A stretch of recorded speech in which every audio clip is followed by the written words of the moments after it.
You ask Tiger to calculate. This deals with linear inequalities with one unknown. The final result is f greater than 6. Let's solve it step by step. Swap sides.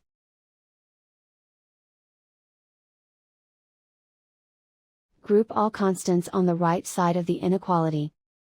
Subtract 7 from both sides.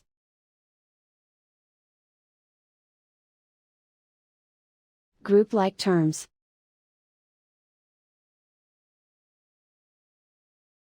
Simplify the arithmetic.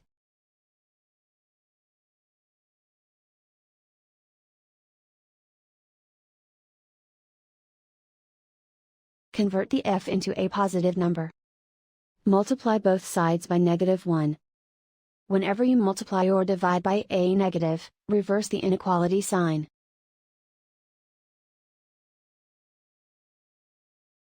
Remove the ones.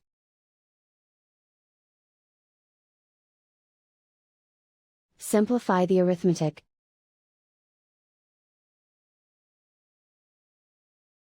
Plot the solution on a coordinate grid.